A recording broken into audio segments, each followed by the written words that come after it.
Let's have a detailed look at the 3D keyer in DaVinci Resolve. I want to discuss what its strengths and weaknesses are and whether or not it is suitable for chroma keying, like for green screen and blue screen work. In short, it can be used for this, and sometimes it can be a good and fast approach. However, it also has weaknesses, and to understand this better, I want to discuss what the underlying keying technology really is, how it relates to other keyers, especially to the HSL keyer. So to some extent the 3D keyer is based on the HSL keyer, and then I will also discuss how it's different from the Delta keyer, which is like the premium keying solution for fusion.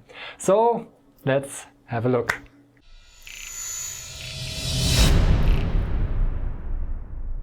I have in front of me a very simple keying scenario, you know, some cheesy stock clip of someone standing in front of the green screen, and the green screen is a little bit uneven, it always is, but it's not too bad, it's pretty okay. There isn't much on the foreground, so no severe spill, no hair detail, so this is very simple in many ways, and you know, not much detail to worry about.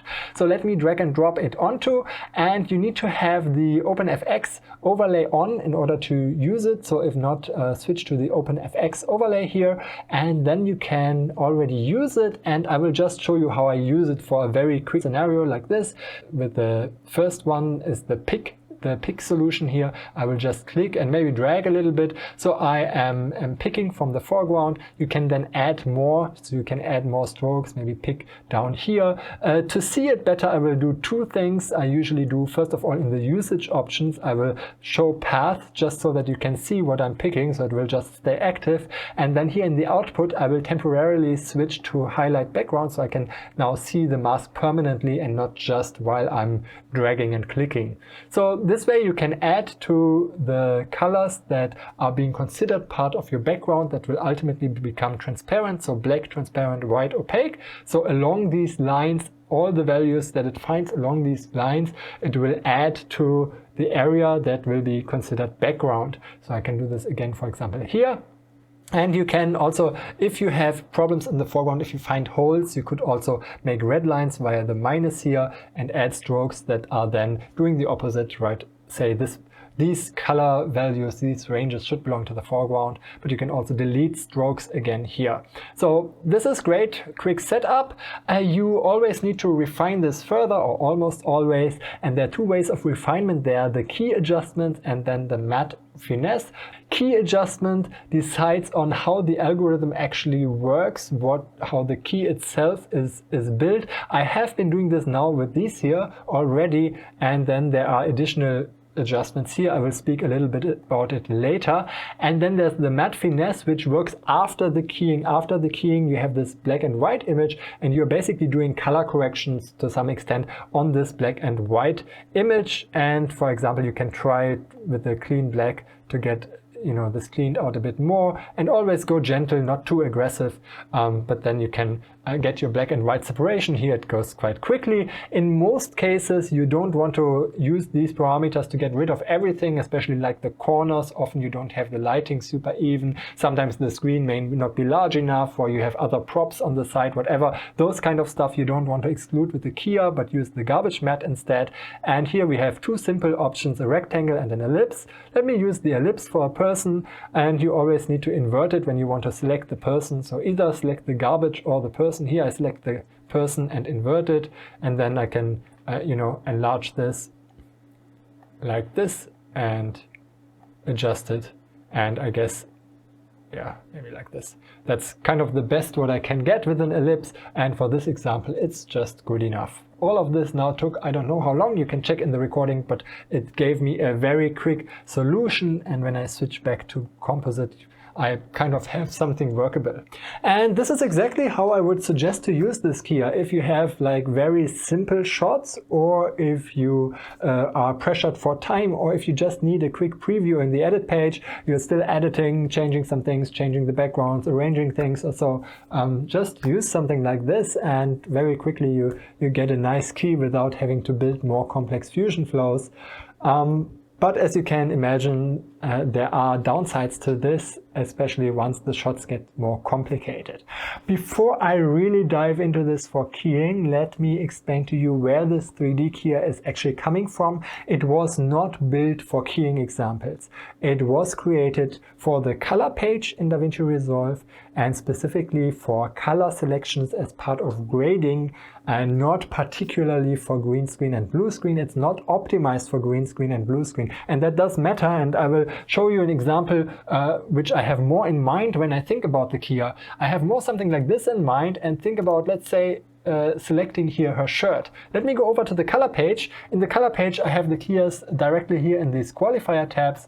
It's basically the same what you find here in the OpenFX. You find it here in the OpenFX under key, the HSL key, the 3D key. Right now I have the HSL key, but you have here the 3D key. The interface looks slightly different, but it's basically the same parameters. If you understand one, you understand the other.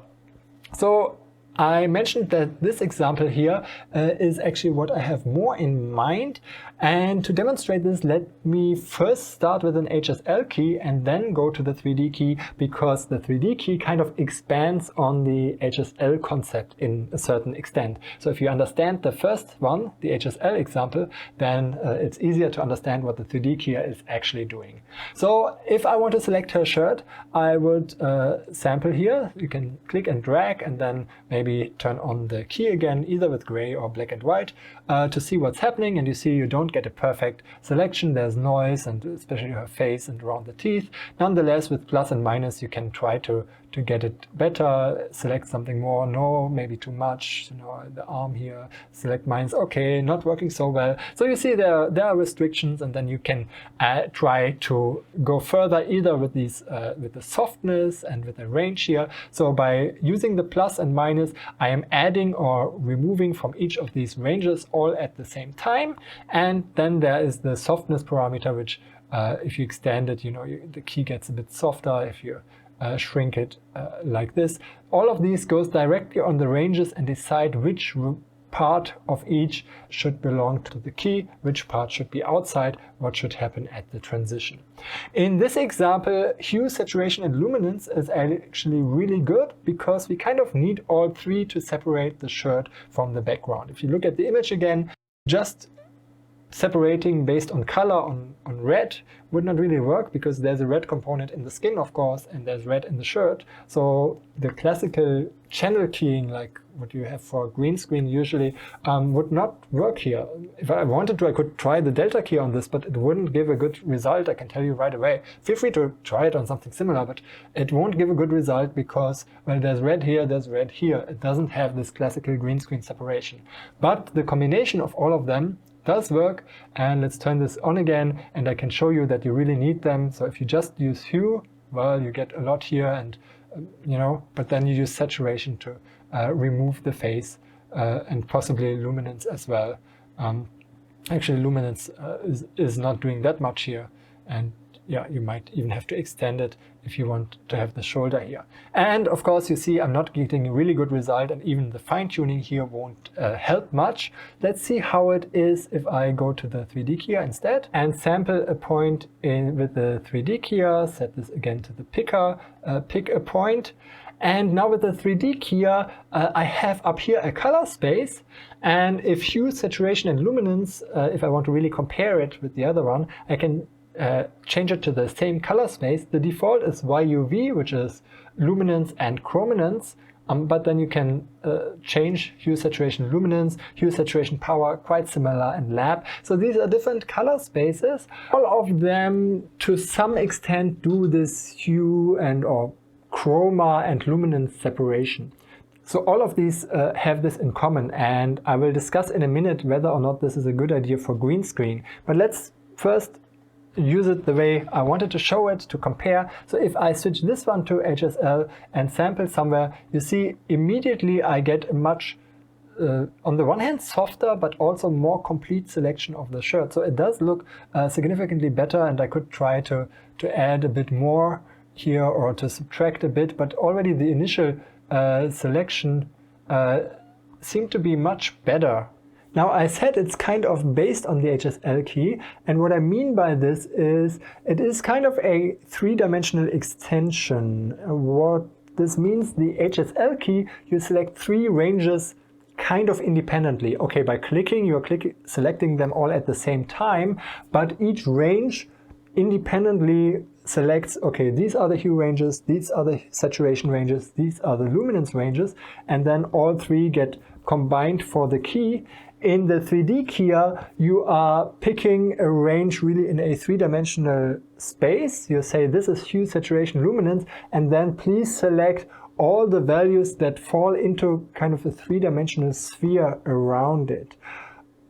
If you can have a little bit of mathematical visualization, think about a 3-dimensional coordinate system. One direction is hue, one is saturation, one is luminance. If you take 3 ranges to define something in that coordinate system, you are actually defining a cube. Yeah, so you have an interval with hard boundaries or soft boundaries, but you have an interval and then another interval and a third one in the 3rd dimension. All of these 3 intervals basically define a cube of values in the 3-dimensional space. Here we are getting a sphere. So with the plus sign and minus sign, I decide what ranges of values are inside the sphere, and then in 3-dimensional space it determines the distance towards these values to determine what is inside and what is outside. And you see like a 2D breakup of the 3D sphere in this preview here. So you see like a blob up here and, well, a luma range down here, because the 3-dimensional HSL sphere is being separated into a 2D chroma component and a 1D luma component, even though internally it computes all the 3 together. But because it computes all the 3 together and kind of determines a distance in 3D space towards your selection, because of that, it tends to be a bit more accurate, often a bit less noisy, a bit more precise in the selection. It doesn't have to be, of course, but that tends to be the experience with this. And that's why I'm saying extension on this one here, because here 3 intervals, each individually turn on, turn off, each individually makes a selection, the combined selection we have here. Here in the 3D keyer, select the points, and then it builds like a 3-dimensional sphere, and all the values that fall into this sphere then fall into this here. Even if you can't visualize it like immediately, it is relatively easy to tune it. So there is on the one hand here a tolerance slider. By the way, all the names you find if you hover over and wait a little bit. So there's a tolerance which just increases your chrominance range. Like in the 1D version here, you increase these ranges to left or right, right? And then here you do the same for chrominance in 2D. That's what this slider does. And then you have the softness slider, which makes like this range that is selected harder or softer. And then for luminance, you have it separated by a low end and a high end, pretty much the same as you had in the 1D version. So in the 1D version, luminance left and right, like low and high, and then the triangle shows the soft transition between inside and outside of the key. And in this one here, you have also low and high. I think in this example, you will see the high version. If I bring this up, you see this way I bring much more luminance into it, extend the luminance range, and then I have the low and high softness, so I can make it either very hard or soft. So this is how this works. In addition, you have this X and Y, which here is called shift and tilt, and then you have here a rotate. So this is a 2D way of moving the chrominance around. This actually messes with your original selection to a certain degree. So you have first selected, and then if you're moving it around, you're actually kind of selecting something else. So you're selecting a different hue. So usually I would not do this if you have done a good selection. The only advantage of having parameters here is that they can be animated in principle. So if you had a changing light situation over time, or colored lights coming in and out or so, you could in theory animate those parameters here or in the edit page, same thing. You could animate those parameters. Otherwise, if you have done the selection here, it will probably be very difficult to adjust these parameters. Even the low and high end of the luminance, that's a bit more intuitive than these up here, but even those are rather hard to really manually adjust once you have done like the plus and minus selection here. Nonetheless, it's possible. And then the matte finesse, just to complete it now and really discuss the whole tool. So the matte finesse, let me go through the parameter, even though I won't need all of them. The pre-filter is there to get basically rid of noise, especially if you have blocky noise like coming from compression artifacts like JPEG or H.264 compression. Kind of sometimes this can help. You see here it does a little bit, but I wouldn't overdo it. There's actually also the clean black and clean white, which also helps to get rid of like small speckles. So if you have like noisy type of background, okay, this is already quite large, but if I clean black and bring this up, you will see that here these points go away. So you can use this.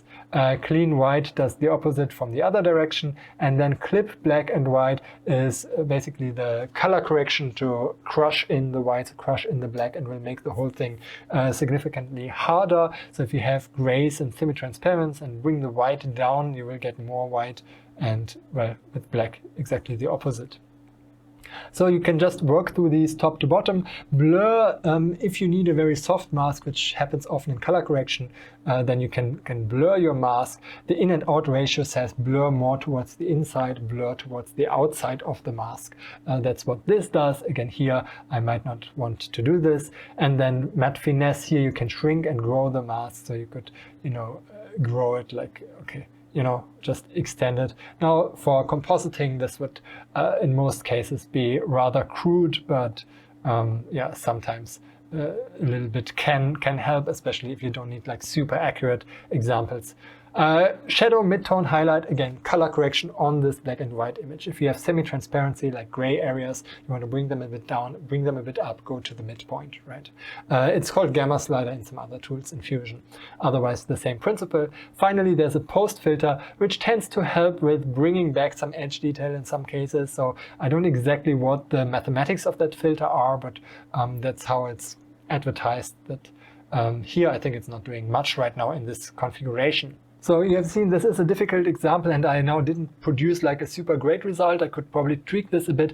Nonetheless, often in color correction, you might not always need the like super accurate masks.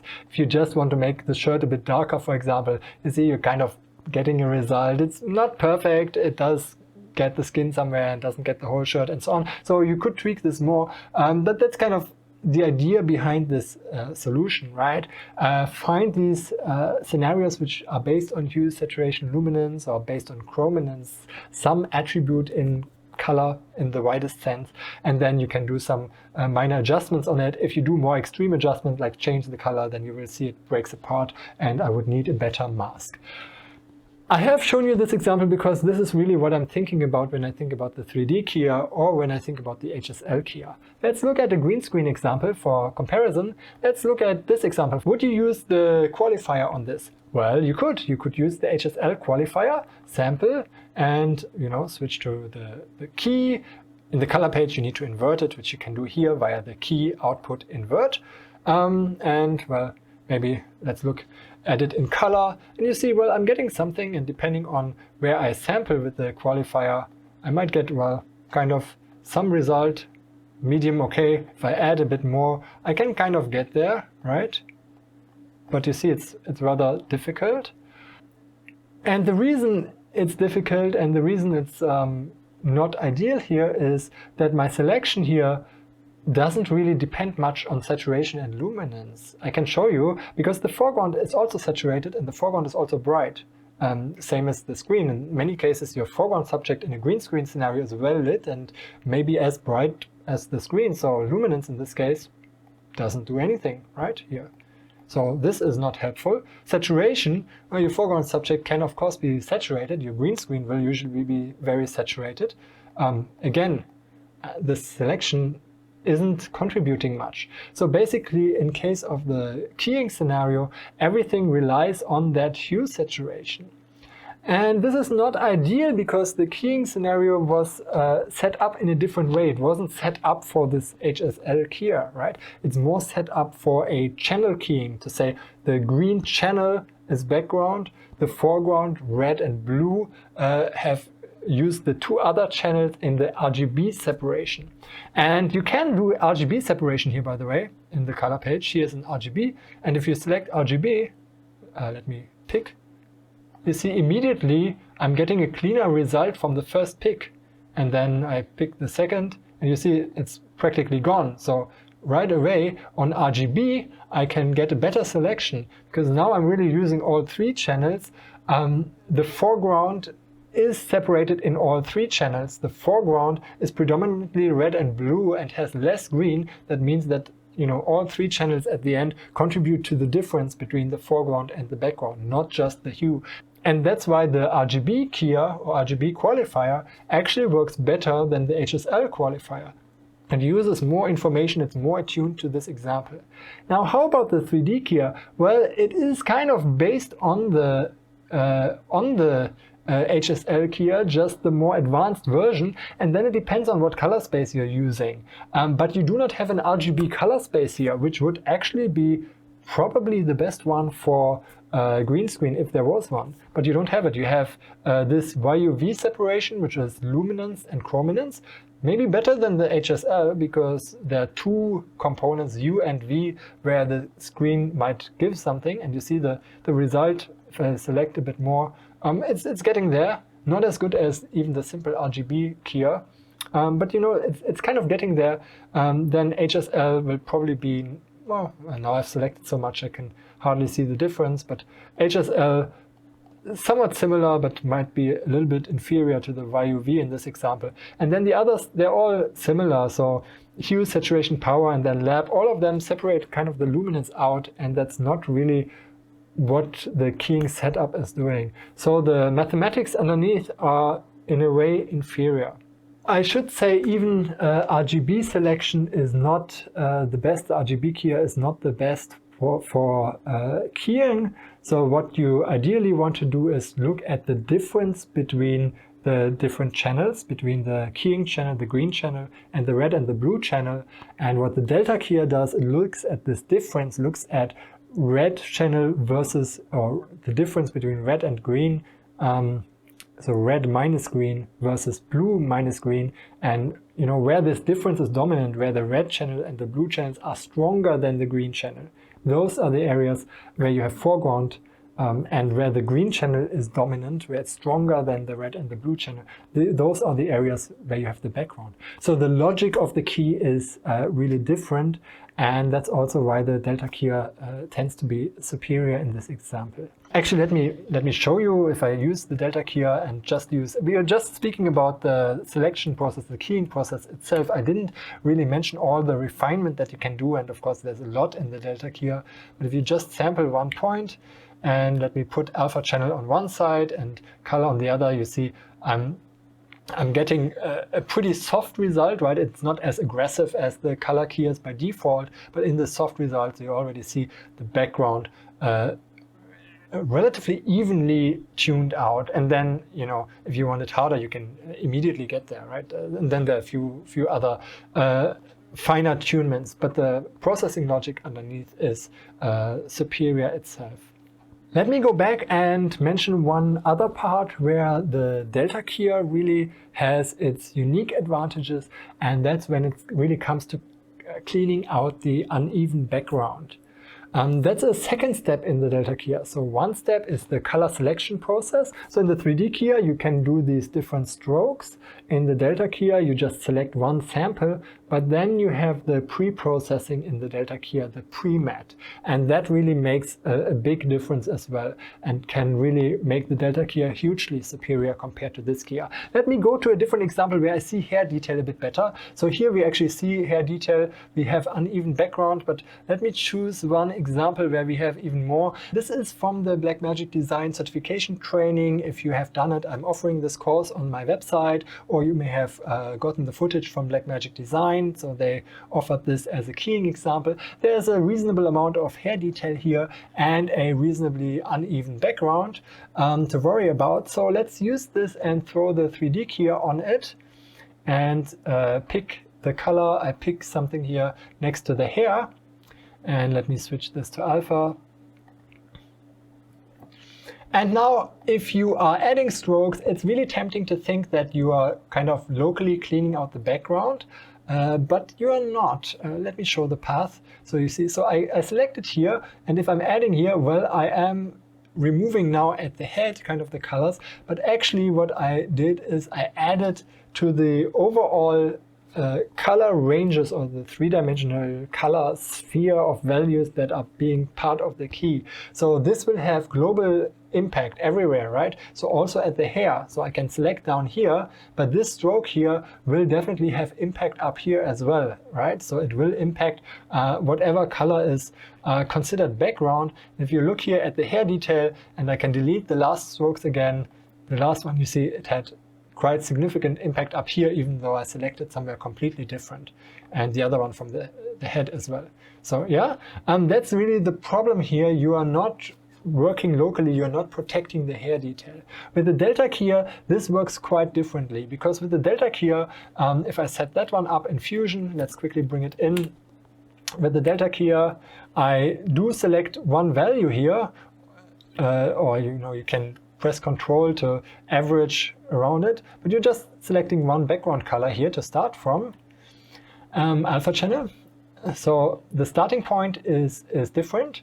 And then when you want to clean out the background, what you do is you go into the pre-mat and then select the areas of the background like this. And I need to bring it in, go to the pre-mat tab here and select from here while on the pre-mat tab. And now I'm selecting background like this, but I am doing a pre-key. I'm not doing the final key, not the final key that will work on my hair detail, but I'm doing an initial key to clean out the background. That was maybe not needed. I'm cleaning out the background, and if I get any problems in the foreground, then I have to counteract this by eroding potentially a little bit, eroding, maybe using a bit of soft range or even blurring a bit. So with these sliders, I'm kind of protecting my foreground while still cleaning out the uneven background. And if I do it too much, then I'm losing some benefit. But if I'm gentle and just make sure that I just about keep my hair detail, then I should be getting a pretty good final result. So if I switch to the final result, you see the hair detail is still there. Now the final keyer, the second keyer, works on the pre-keyed version, right? So the selection process is safer. You are not selecting and at the same time ruining detail, but you are doing a pre-selection just for the outside uneven background away from the detail, and then only in the second step you're getting the final result. So this is called the pre-mat or clean plate approach. So you can build a clean plate separately. It's the same principle. This is used to clean out the background without touching the foreground, and then second step, the foreground is being computed. This is a reason why the Delta Keyer can also be a bit slower, because there are two keying steps that happen, but it is really the step that makes all the difference for the hair detail, and that is a step that I just cannot do with any of the keying tools from the color page. There are additional advantages, of course, from going to Fusion. You have already seen the garbage matte, for example, is like super crude here, rectangle or ellipse. In Fusion, of course, I can draw more precise masks. I can put in a solid mask. If I had holes in the foreground, I can do that. I can combine multiple keyers. In the area of despill, I have way more options. I have the Delta Keyer, for example, has an automatic despill that happens internally. If that doesn't work, you can turn it off or go externally, use the despill from the matte control, or you can use color suppression. You can use different algorithms to achieve despill. Here you have just one slider in this 3D keyer. In the other keyers you don't have any slider at all. So in all these options you're of course vastly limited. Also no edge treatment. Particularly, there are a few things as part of this matte refinement. However, you don't have, for example, a color correction on the edge, whereas in the Delta Keyer you have this fringe gamma And then you can build your own edge masks and so on if you want to move towards more sophisticated solutions. But all these details, despill, edge treatment and so on, this all comes later, right? This all comes on top of the actual keying process. The actual keying process itself, as I mentioned earlier, is not adjusted for green screen. It is more for these color selection examples from color grading. In the case of green screen or blue screen, a color difference keyer like the Delta Keyer is really the tool that is adjusted to that particular scenario. And then on top of it, the clean plate, the two-step keying, pre-key, final key. That's really how you get to the better quality solutions. And yeah, that's really the advantage of heading over to Fusion. Nonetheless, sometimes just a quick solution is all that you need. The 3D keyer, it does work quickly. It's just one key with a bit of ranges that you're setting. Computationally, it's faster. And to set it up from the edit page is also very fast. So in that sense, I do recommend you give it a try, especially for previews, for fast work and so on. And don't forget, sometimes not every keying problem is super sophisticated. You know, sometimes people work, for example, with stuff like this. So how much effort do you put into keying this? Well, probably not much. Actually, whenever I see this, I wonder why people didn't export an alpha channel to begin with, but you see these often in stock footage with these artificial green screens. Those kind of scenarios are very simple, and well, sometimes the simple solution is all you need. Okay, I hope you enjoyed this overview. Let me know, and as always, you know, subscribe, like, thumbs up, or whatever you feel like, or whatever makes you and YouTube happy. And otherwise, see you next time. Thanks for watching.